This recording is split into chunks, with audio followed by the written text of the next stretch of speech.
इस फिल्म की शुरुआत होती है कुछ बच्चों को दिखाने से जो टीवी देख रहे थे। वो काफी मशहूर शो पहले टबीज देख रहे होते हैं और तभी उन्हें कुछ लोगों के चिल्लाने की आवाज सुनाई देती है। वो लोग काफी घबराए हुए भी थे। जैसे उन्हें पता चलता है कि बच्चे हमारी आवाजें सुन रहे हैं, उनमें से एक आदमी फौरन आता है और दरवाजे को जोर से बंद कर देता है। ये देख बच्चों को कोई समझ नहीं लगती, बस एक दूसरे को कंफ्यूज होकर देख रहे होते हैं। उसी वक्त एक औरत अंदर आती है, एक छोटी बच्ची को हाथ में उठाए हुए। वो उस बच्ची को इस ग्रुप के साथ छोड़ देती है और बच्चों को कहती है कि इस रूम से बाहर मत जाना, चाहे कुछ भी हो जाए। कोई वजह नहीं बताती, बस वहाँ की लॉक्स चेक करती है। जब उसे लगता है कि सब ठीक है तो फौरन वहाँ से निकल जाती है। बाहर से एक बार फिर अजीब अजीब आवाजें आना शुरू हो जाती हैं, जैसे कि ग्लास टूटने की आवाजें और चीखों की। इसके अलावा और भी बहुत सारी। बच्चे चौंक गए, पूरी कोशिश करते हैं कि वो बिल्कुल खामोश है। उनमें से एक बच्चा धीरे धीरे दरवाजे की तरफ गया, ये जानने के लिए कि आखिर हुआ क्या है। तभी उसे सुनाई देता है कि कोई यहाँ घुसने की कोशिश कर रहा है और फिर एकदम दरवाजा जोर से खुला और एक इन्फेक्टेड यानी कि ज़ॉम्बी अंदर आ जाता है। बच्चे काफी घबरा गए,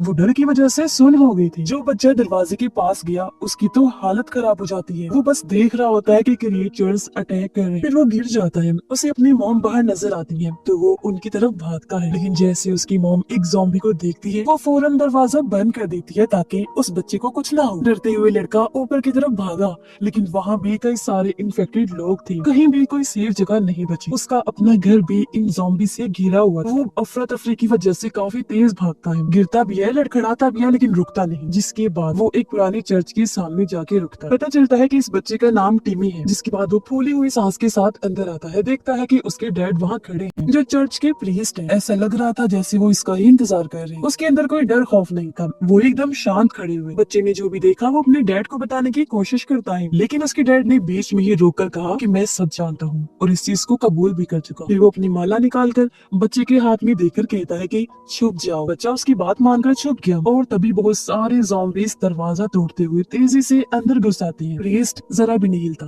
वो वहीं खड़ा रहा। तब ज़ॉम्बीज़ उसे भी काट लेते हैं और अब वो भी उनके जैसा ही इन्फेक्टेड बन गया था। बच्चा जो छुपा हुआ था सही टाइम का इंतजार कर रहा होता है। फिर वो फौरन वहाँ से निकलकर बिना चर्च की तरफ देखे फौरन वहाँ से भाग जाता है। माला उसने जोर से पकड़ी हुई थी, जैसे यही उसकी आखिरी उम्मीद हो। फिर बताया जाता है कि कुछ इस तरह ये ज़ॉम्बी वायरस फैला जिसका नाम रेज वायरस है और इसने पूरे ही मुल्क को अपनी चपेट में ले लिया है। फिर यूरोप ने पूरे आइलैंड को अलग कर दिया, सख्त लॉकडाउन लगा दिया, ना कोई अंदर आ सकता है ना कोई बाहर जा सकता है। ऐसे ही फिर 28 साल गुजर जाते हैं। जो सर्वाइवर्स हैं यानी जिंदा बचे लोग हैं बड़ी मुश्किल से जिंदगी गुजार रहे हैं। उन्हीं छोटी आउटपोस्ट में से एक बाप अपने बेटे को उठाता है, कहता है कि बेटा आज बड़ा दिन है। बेटा जिसका नाम स्पाइक है फौरन उठता है और अपना बैग उठाता है। बाकी लोग भी वही कर रहे होते हैं, यानी कि तैयार हो रहे हैं। हर किसी के हाथ में कुछ न कुछ ऐसा है जो उन्होंने खुद बनाया। ये सब हथियार है, जैसे कि नेजा, चाकू और तीर कमान, लेकिन यहाँ गन्स नहीं है। सब हाथ की बनाई हुई उनकी चीजें हैं जो पुराने दौर के तरफ इशारा कर रही हैं। इससे ये भी जाहिर होता है कि वो थोड़ी सी चीजों के साथ कितना अच्छा गुजारा करते हैं। यहाँ स्पाइक के पास तीर कमान, एक तेज खंजर और एक डॉल है जिन्हें वो हमेशा अच्छे से रखता है। हालांकि ये लड़ाई में काम नहीं आने वाली थी, लेकिन वो पुरानी दुनिया का एक टुकड़ा है जिसे वो छोड़ना नहीं चाहता। स्पाइक किचन में जाता है जहाँ उसके डैड का साथी जो उनका पड़ोसी भी था,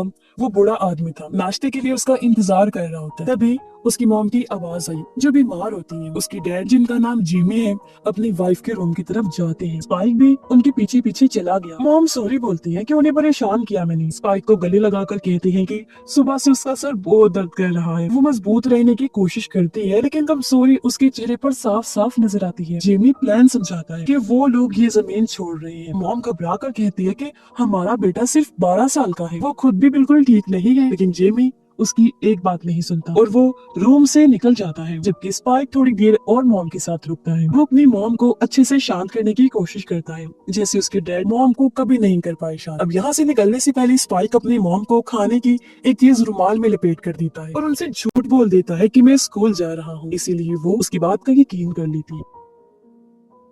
गांव से निकलने से पहले स्पाइक को उसका पड़ोसी उसका पहला कमान देता है। ये सिर्फ एक हथियार नहीं, एक निशान है जो इस बात की तरफ इशारा था कि स्पाइक अब कुछ बड़ा करने जा रहा है। जब स्पाइक और उसके डैड जेमी गांव से निकलते हैं तो लोग घरों से बाहर निकलकर उनका हौसला बढ़ाने के लिए चिल्लाने लगते हैं। कोई हंस नहीं रहा था, सब सीरियस थे क्योंकि सब जानते थे कि ये मिशन है जिसमें बहुत ज्यादा रिस्क भी है और इसके पीछे वजह भी है। जब वो लोग गेट तक पहुंचते हैं जहाँ सेफ जोन खत्म होता है और असली दुनिया शुरू हुई तो कम्युनिटी लीडर आती है। मेन लैंड तक चले गए तो बस वापिस आने का कोई चांस नहीं होगा, क्योंकि तुम्हें बचाने कोई नहीं आएगा। तुमसे पहले भी बहुत सारे लोग वहाँ पर जा चुके हैं, लेकिन कोई भी बचकर वापिस नहीं आया। फिर उन्हें समंदर के बीच एक खुफिया रास्ते का पता चलता है। जब समंदर का पानी थोड़ा कम होता है तभी वो रास्ता नजर आता है और अब ये लोग उस रास्ते में चल देते हैं। कुछ ही देर बाद ही समंदर का वो रास्ता पार कर ही लेते हैं और मेन लैंड तक पहुंच जाते हैं, जहाँ उनको जाना था, जो उनकी मंजिल थी। लेकिन जैसे ही पानी का लेवल ऊपर आया वो रास्ता फिर चुक जाता है, यानी कि इस हालत में कोई उसे क्रॉस नहीं कर सकता। जैसे वो लोग आगे बढ़ते हैं एक अजीब सा गाना उन्हें सुनाई देता है और तभी ये लोग बहुत सारे इन्फेक्टेड ज़ॉम्बीज़ को देखते हैं, जो बहुत डरावनी लग रही थी क्योंकि उनकी हड्डियां बाहर निकली हुई, स्किन बुरी तरह खींची हुई थी और आंखें भी बहुत डरावनी। और यही क्रिएचर्स हैं जिनका स्पाइक को सामना करना है। उसका मिशन बिल्कुल साफ है, उसे एक इन्फेक्टेड को गिराना था, जो कि टेस्ट होगा जो साबित करेगा कि वो तैयार है। जेमी स्पाइक को कहता है कि तुम्हें फास्ट होना पड़ेगा, बिना डरे, और तुम्हारा निशाना बिल्कुल सही जगह पर लगना चाहिए। वो दोनों आगे बढ़ते हैं, उनका हर कदम स्पाइक पर और वजन डाल रहा था, जिसके बाद आगे बढ़ने पर इन्हें अपना पहला टारगेट दिखाई देता है। एक बहुत ही स्लो चलने वाला मोटा सा ज़ॉम्बी जो रेंगता है, और यही वक्त है दिखाने का कि स्पाइक में कितना दम है। इसकी जिल्द काफी मोटी थी और ये बहुत ही अजीब तरह से चलता है, खुद को ऐसे खींचता है जैसे कोई बहुत बड़ा सांप हो। स्पाइक फौरन तीर कमान निकाल कर एरो खींच कर उसे मार देता है, जो सीधा उसकी गर्दन पर लगा और वो ढेर होकर नीचे गिर पड़ता है। इतने में ही वहाँ पर और भी कई सारे ज़ॉम्बीज़ आ जाती हैं। ये भी बहुत सुस्त थे, जिनकी तादाद बढ़ती जा रही। जेमी हिचकिचाता नहीं, वो पहले भी ही देख चुका है और वो बहुत ही आराम से एक एक करके सभी ज़ॉम्बीज़ को मारने लगता है। और अब असली झटका उन्हें तब लगता है जब वो एक इन्फेक्टेड बच्चे को देखते हैं। वो पीछे हट गए क्योंकि कोई भी उस इन्फेक्टेड बच्चे से लड़ना नहीं चाहता था। लेकिन यहाँ स्पाइक सोचने लगता है कि मैंने बाकी ज़ॉम्बीज़ को तो मार गिराया है, जो छोटी बात भी नहीं है। उसके अंदर एक तरह से कॉन्फिडेंस आ गया। इसकी वजह ये भी थी कि उसके डैड साथ होते हैं। दोनों फिर से आगे बढ़ते हैं मेन लैंड के और अंदर जाने के लिए। आगे जाकर उन्हें एक पुराना घर मिलता है। वो लोग सोचते हैं कि अंदर कुछ मिल जाए जो काम आ सके। इसी सोच में दोनों अंदर चले जाते हैं, लेकिन माहौल अचानक बदल जाता है। एक रूम में एक आदमी उल्टा लटका हुआ है, जिसे कौवे खा रहे हैं। उसके सीने पर कुछ लफ्ज लिखे हुए थे जो मिलकर एक नाम बनाते हैं, जिमी। जिमी अपने बेटे को कहता है कि मेन लैंड पर ज्यादा लोग अच्छे नहीं, क्योंकि बहुत से लोग अकेले रह रह के सब कुछ खोने के बाद जालिम और खौफनाक बन जाते हैं, और वो ऐसी चीजें करते हैं जो हम सोच भी नहीं सकते, ऐसी चीजें जो सपनों में भी इंसान को डरा दे। इस लटकी हुए आदमी का मैसेज बिल्कुल साफ है, ये ऐसे जानबूझ के लटकाया गया। जिमी बिना पलक झपके स्पाइक को कहता है कि इसे खत्म करो। मैं ऐसा हमारी सेफ्टी के लिए नहीं कह रहा, बल्कि ऐसे तुम सीखोगे कि इन हालात में जिंदा कैसे रहना है। यहाँ किसी हिचकिचाहट की कोई गुंजाइश नहीं, कोई दूसरा चांस नहीं। यहाँ रहने का मतलब सिर्फ इन्फेक्टेड का सामना नहीं, बल्कि इससे भी ज्यादा खौफनाक चीजों का सामना करना पड़ सकता है। स्पाइक सिर्फ एक पल के लिए हिचकिचाया, फिर सीधा तीर को उस आदमी के सर में दे मारता है, जिससे उसकी मौत हो गई। ये काम खत्म करके स्पाइक और जिमी फिर से आगे बढ़ते हैं मेन लैंड के और अंदर। वो हर कदम बड़ा ध्यान से रख रहे हैं। तभी वो देखते हैं कि एक हिरन का कटा हुआ सर लटका हुआ है और उसके जिस्म का बाकी हिस्सा बुरी हालत में कटा फटा वहाँ पर फैला हुआ है, जिससे वो समझ गए कि ये किसी आम ज़ॉम्बीज़ का काम नहीं, बल्कि रेज वायरस से इन्फेक्टेड ज़ॉम्बीज़ का है, जिन्हें अल्फा ज़ॉम्बीज़ कहते हैं। और वो बहुत चालाक होते हैं और सोच भी सकते हैं। इसी के साथ वो पागलों की तरह खतरनाक गुस्से वाले भी होते हैं, यानी ये नॉर्मल ज़ॉम्बीज़ से काफी ऊपर है। ये जानकर दोनों बाप बेटे काफी डर गए। उन्हें खतरे की भनक लग गई थी, इसीलिए जितनी तेज भाग सकते थे भागते, ताकि वहाँ से निकल सके। वो दूर से अल्फा को देखते हैं, जिसमें एक नहीं बल्कि अल्फा ज़ॉम्बीज़ का पूरा झुंड है, जो इनकी तरफ ही आ रहा है, जिससे वो लोग काफी घबरा गए। जिमी फौरन स्पाइक को पास खींचता है और प्लान बनाता है, जो प्लान आम तो था लेकिन काफी फायदा हो सकता था। वो कहता है कि भागना है और शूट करते रहना है, रुकना नहीं है, ताकि ज़ॉम्बीज़ हम पर हावी ना हो जाए। जाहिर है उनके जिंदा रहने के लिए एक बेहतरीन बेचैनी से भरी जंग है, जहाँ हर एक लम्हा बहुत इंपॉर्टेंट है। लेकिन स्पाइक पूरी तरह घबरा जाता है, कंट्रोल खो देता है। इसीलिए अच्छी खासी ट्रेनिंग होने के बावजूद भी वो एक भी वार ठीक से नहीं कर पाता, क्योंकि उस पर दबाव इतना ज्यादा है कि डर उस पर हावी हो जाता है। मुसीबत की बात तो ये थी कि इन्फेक्टेड बहुत तेजी से एक झुंड की सूरत में उनके करीब आ रही है, और अब जिमी और स्पाइक को जो भी तरीका मिलता है उसी से ही उन्हें हमले का जवाब देना पड़ता है। लेकिन ज़ॉम्बीज़ इतनी ज्यादा है कि सारी सूरत-ए-हाल एकदम कंट्रोल से बाहर हो जाती है। घबराहट में जिमी और स्पाइक बड़ी मुश्किल से भागकर वापस उस पुराने घर के पास पहुंचते हैं और बड़ी मुश्किल से अंदर घुसते हैं। उन्होंने खुद को एटिक में लॉक कर दिया था। बाहरी चीजें, फर्नीचर, जो कुछ भी मिलता है उन्हें खींच कर दरवाजों और खिड़कियों पर लगा देती है। एक तरह से उन्होंने हिफाजती बैरियर बना दिया। इसी दौरान पास वाली पहाड़ी से अल्फा ज़ॉम्बीज़ उन्हें देख रही थी। उनकी मौजूदगी से उन्हें भी खतरे का एहसास हो चुका था और कोई रास्ता ना होने की वजह से वो फैसला करते हैं कि यहीं एटिक में रात गुजारेंगे जब तक सूरत हाल कंट्रोल में नहीं आ जाती, क्योंकि दोनों को पता है कि अभी आइलैंड वापस जाना किसी खतरे से खाली नहीं है, क्योंकि खतरा इतना ज्यादा है कि अभी अगर उन्होंने निकलने की कोशिश की तो उनकी मौत पर। फिर जैसे अंधेरा हुआ वो बोन फायर को जलता हुआ देखते हैं। स्पाइक पूछता है कि ये सारा चक्कर क्या है। जेमी कहता है कि मुझे भी नहीं पता, हालांकि मैं पहले भी यहाँ पर आ चुका हूँ, लेकिन मुझे इस सूरत हाल का कोई अंदाजा नहीं। इसी रात स्पाइक को एक बुरा सपना आता है। वो देखता है कि उसकी माँ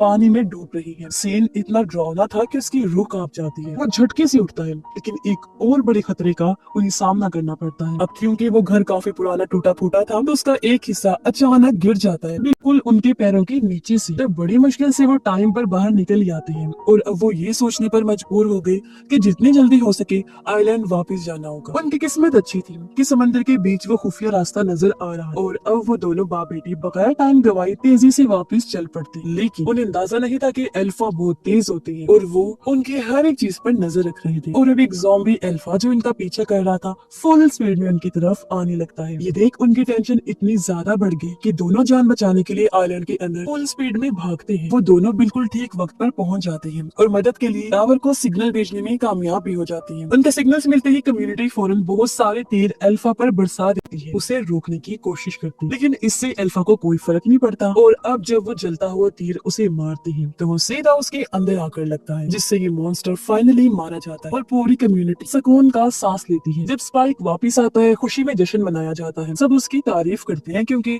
वो आइलैंड से बाहर ज़ॉम्बीज़ को मारने के मिशन पर पहली बार गया था और जिंदा लौट कर आया। जेमी भी अपने बेटे की बहादुरी की खूब तारीफें करता है। उनकी मिशन ट्रिप की हर छोटी से लेकर बड़ी डिटेल बता रहा होता है कि कैसे स्पाइक ने चीजों को हैंडल किया जब चीजें बहुत खतरनाक हो गई। अपने बेटे पर उसे फख्र हो रहा था। उसकी कोशिश थी कि सबको पता चले कि उसका बेटा कितना बहादुर और ज़हीन है। लेकिन पार्टी के बीच में ही स्पाइक एक ऐसी चीज देखता है जो उसे हैरत में डाल देती है। वो देखता है कि उसके डैड चुपके से एक दूसरी औरत के साथ वहाँ से निकल गए हैं। उसे बुरा भी लगा और दुख भी होता है। समझ नहीं आती कि उसे क्या करना चाहिए और अब वो बिना कुछ कहे अकेला घर वापस चला जाता है। जब वो घर पहुंचता है तो उसका पड़ोसी पहले से ही स्पाइक का इंतजार कर रहा था। उसे देख पड़ोसी फौरन समझ जाता है कि कुछ गलत है और वो स्पाइक को शांत करने की कोशिश करता है। स्पाइक उसे बताता है कि उसे अपनी मॉम की बहुत फिक्र है, लेकिन वो बेहतर होने की बजाय दिन ब दिन और बीमार होती जा रही है और ये बात स्पाइक को अंदर से तोड़ रही है। तब पड़ोसी उसे एक डॉक्टर के बारे में बताता है जो कभी अपनी काबिलियत की वजह से मशहूर था, जो शायद स्पाइक की मॉम की मदद कर सकता था। लेकिन वो डॉक्टर सालों पहले सबसे अलग हो गया, बिल्कुल गायब हो गया। अब स्पाइक जब उसे बोन फायर का बताता है जो एटिक में जल रही थी तो ये सुनकर पड़ोसी की आंखें खुली की खुली रह जाती है। वो कहता है अगर वो आग अभी भी जल रही है इसका मतलब है डॉक्टर अभी भी वहाँ जिंदा है, यानी कि अभी भी स्पाइक की मॉम के पास एक चांस बचा है कि वो ठीक हो सकती है अगर वो डॉक्टर को ढूंढ ले तो। अगली सुबह जेमी नशे की हालत में घर लौटता है और स्पाइक जो सब चुपचाप बर्दाश्त करता आ रहा था आज वो फट पड़ता है। वो जेमी पर गुस्सा करने लगा कि आप मॉम को धोखा दे रही हैं क्योंकि आपका चक्कर किसी और औरत के साथ है, मैं देख चुका हूँ। साथ ही वो ये भी कहता है कि आपने ये बात छुपा के रखी कि वो डॉक्टर अभी भी वहाँ जिंदा है। जेमी आखिर में मान ही लेता है। हाँ, वो सालों पहले मेन लैंड पर डॉक्टर से मिला था। डॉक्टर अपने यूनिफॉर्म में था और मैंने उसे बहुत सारी लाशों से घिरा हुआ देखा। ऐसा लग रहा था जैसे कोई एक्सपेरिमेंट चल रहा हो। वो कहता है कि वो सीन इतना अजीब था कि मैंने फैसला कर लिया था कि दोबारा वहाँ कभी नहीं जाएंगे। लेकिन स्पाइक तो पहले ही फैसला कर चुका होता है कि वो अपनी मॉम को सीधा उस डॉक्टर के पास ले जाएगा, चाहे कितनी भी वार्निंग्स या डर उसके रास्ते में क्यों ना आ जाए। ऊपर से वो अपने डैड को भी सीधा बोल देता है कि पीछे हट जाओ, मुझे अकेला छोड़ दो। फिर स्पाइक अपने डैड को धमकाने के लिए एक चाकू निकालता है, लेकिन जेमी जो ज्यादा स्ट्रॉन्ग है बिना मुश्किल से उसे चाकू ले लेता है। उसने अपने बेटे को सजा नहीं दी और चुपचाप वहाँ से चला जाता है। इसी दौरान स्पाइक प्लान बनाता है कि वो कम्युनिटी की चीजों को आग लगाएगा ताकि एक बड़ी तबाही हो जाए। फिर धुआं और अफरा तफरी उसे सबसे अच्छा मौका देती है ताकि वो अपनी मॉम को लेकर चुपके से मेन लैंड की तरफ निकल जाए। वो तेजी से अपनी मॉम को लेकर वहाँ से निकल जाता है। उसकी मॉम जो अपनी बीमारी से लड़ रही थी, जब उन्हें एहसास हुआ कि वो कहाँ है तो वो काफी घबरा जाती, लेकिन स्पाइक उन्हें तसल्ली देते हुए कहता है कि सब ठीक हो जाएगा। उसकी सिर्फ एक ही ख्वाहिश है डॉक्टर तक पहुंचना ताकि उसकी माँ ठीक हो सके। जैसे ही रात हुई वो थोड़ा ब्रेक लेने के लिए एक जगह पर रुक जाती है, लेकिन उसी रात एक अजीब सा ज़ॉम्बी जो घिसटता है, जायंट जैसा है, यानी कि उसका साइज बहुत बड़ा है, वो चुपके से बिल्कुल करीब आ जाता है। जब वो स्पाइक पर अटैक करने ही वाला होता है जो गहरी नींद में सो रहा था तो ठीक टाइम पर उसकी मॉम आकर ज़ॉम्बी पर हमला करके उसे मार देती है और इस तरह स्पाइक की जान बच पाती है। इसी दौरान मेनलैंड के किसी और हिस्से में सोल्जर्स का ग्रुप ज़ॉम्बी से बचने की कोशिश कर रहा होता है। उनके पीछे एक नया अल्फा लगा हुआ था। वो इतना घबराए हुए थे कि सोल्जर्स एक एक करके गिरते जाते हैं। ज़ॉम्बीज उन पर खतरनाक हमला कर देता है जिससे वो बच नहीं पाते और आखिर में सिर्फ एक सर्वाइवर बचता है जो बिल्कुल अकेला रह गया था। हालांकि वो जख्मी था पर बड़ी मुश्किल से जिंदा था। इसके बाद हमें पता चलता है कि उनमें से एक ज़ॉम्बी औरत प्रेग्नेंट है। स्पाइक और उसकी मॉम मेनलैंड पर अपना सफर जारी रखते हैं। कभी कभी उनका सफर खतरनाक भी होता है, जैसे उसकी बीमार माँ को अजीब ख्याल आने लगते हैं। इन ख्यालों से बाहर आकर वो गहरी सोच में डूबी होती है, अपनी जिंदगी के छोटे छोटे पलों को याद करती है। वो टाइम जब ज़ॉम्बी वायरस नहीं आया। दूर से स्पाइक एक और ज़ॉम्बी को देखता है जो घिसट कर आ रहा है और ये ज़ॉम्बी किसी ड्रैगन की तरह घिसट रहा था। स्पाइक बिना सोचे समझे एक एरो चलाता है और उसे मार गिराता है, लेकिन उसके गिरने की आवाज इतनी तेज थी कि आसपास की दूसरी ज़ॉम्बीज का ध्यान फौरन उस तरफ चला जाता है। कुछ ही सेकंड्स में स्पाइक और उसकी मॉम के पीछे ज़ॉम्बीज का एक झुंड पड़ जाता है जो बहुत तेजी से आ रही थी और जल्दी उनके करीब पहुंच जाती है। अब वो लोग छुपने के लिए जगह ढूंढने लगे और सालों से खाली पड़े गैस स्टेशन में घुस जाते हैं। ये पूरी जगह गैस से भरी हुई, सांस लेना भी मुश्किल हो रहा था। सूरत हाल तब खराब हो जाती है जब ज़ॉम्बी स्टेशन के अंदर घुसने लगी। जब लगता है कि अब सब कुछ खत्म हो जाएगा, एक सोल्जर अचानक से आ जाता है। वो इन्फेक्टेड को आग लगा देता है और बिल्कुल ऐन वक्त पर स्पाइक और उसकी मॉम की जान बच पाती है। वो इन्हें बताता है कि मैं किसी तरह बच गया था, लेकिन साथ ही एक बुरी खबर सुनाता है कि एक बार आइलैंड पर कदम रख तो वापस निकलना मुश्किल ही नहीं नामुमकिन है। रोड्स फुल उनकी नजरों में आए हुए हैं, फिर बिल्कुल क्रॉस नहीं किया जा सकता, कोई रास्ता नहीं है वापसी का। जब वो तीनों आगे बढ़ते हैं तो स्पाइक की माँ थोड़ा अच्छा महसूस करती है और इन्हें तभी सामने एक ट्रेन दिखाई देती है। अंदर आकर वो देखते हैं कि यहाँ वो प्रेग्नेंट ज़ॉम्बी औरत है जो पहले स्पाइक ने देखी। वो चुपचाप बैठी किसी भूत जैसी लग रही थी। स्पाइक की मॉम फैसला करती है कि बच्चा पैदा करवाने में उसकी मदद करेंगे। कुछ ही देर में वो एक बच्ची को जन्म देती है जो काफी सेहतमंद था और अब वो ज़ॉम्बी औरत उठते ही इन पर हमला कर देती है। तब सोल्जर बिना टाइम गवाए ज़ॉम्बी औरत को मार देता है। सोल्जर स्पाइक की मॉम को कहता है कि बच्चे को छोड़ दो, ये मॉन्स्टर है और हमारे लिए खतरा साबित हो सकता है, लेकिन स्पाइक की मॉम उसका ख्याल रखती है इस यकीन के साथ कि बच्चा हमें कोई नुकसान नहीं पहुंचा सकता। तभी एक और अल्फा आ जाता है और बुरी तरह सोल्जर पर हमला करके उसका सर फाड़ कर अलग कर देता है। ये देख दोनों माँ बेटा फौरन वहाँ से भाग जाते हैं। हालांकि क्रिएचर उनका पीछा करता है। जैसे वो पकड़े जाने वाले होते हैं, अचानक वही डॉक्टर सामने आ जाता है। वो अल्फा पर सीधा शूट करता है जिससे उसकी मौत हो जाती है। और अब डॉक्टर स्पाइक और उसकी मॉम को लेकर अपने खुफिया ठिकाने पर आता है जो जंगल के बीचों बीच था। फिर डॉक्टर उन्हें अपनी सारी चीजें दिखाता है, साथ ही वो अपनी बॉडी पर आयोडीन रगड़ने लगा। डॉक्टर कहता है कि आयोडीन एक हिफाजती बैरियर का काम करता है क्योंकि वायरस इसे बिल्कुल बर्दाश्त नहीं कर पाता, उसके लिए ये चीज जहर है। वो कहता है कि मैं ऐसा हर रोज करता जब तो अब तक बचा हुआ हूँ। फिर डॉक्टर उन्हें सोल्जर का सर देते हुए कहते हैं कि इसे उस अजीब पिरामिड जहाँ बाकी सर पड़े हैं वहाँ रख दो। तब स्पाइक उसकी बात मान लेता है। फिर डॉक्टर बेबी को चेक करने लगा और जानकारी देता है कि बच्चा इन्फेक्टेड नहीं है। इससे वो काफी खुश हो गया क्योंकि ये डिस्कवरी उसे काफी पसंद आई। इसके बाद वो स्पाइक की मॉम का चेकअप करने लगा। वो उसे अच्छे से देख रहा होता है और उसके चेहरे की तासुरात अचानक सीरियस हो जाती है। एक टेंशन भरी खामोशी के बाद आखिर डॉक्टर बोल पड़ा, खबर देता है कि स्पाइक की मॉम की बीमारी बहुत ज्यादा बढ़ चुकी है। वायरस ने उसके जिस्म और दिमाग दोनों को तबाह कर दिया है। स्पाइक की मॉम को कैंसर है और उनकी हालत बहुत खराब है। वो कहता है कि ये दिमाग से शुरू हुआ था, फिर पूरी बॉडी में फैलकर उसे धीरे धीरे अंदर से तोड़ रहा है। ये बिल्कुल क्लियर नहीं है कि ये सब कहाँ से शुरू हुआ है, लेकिन एक बात पक्की है,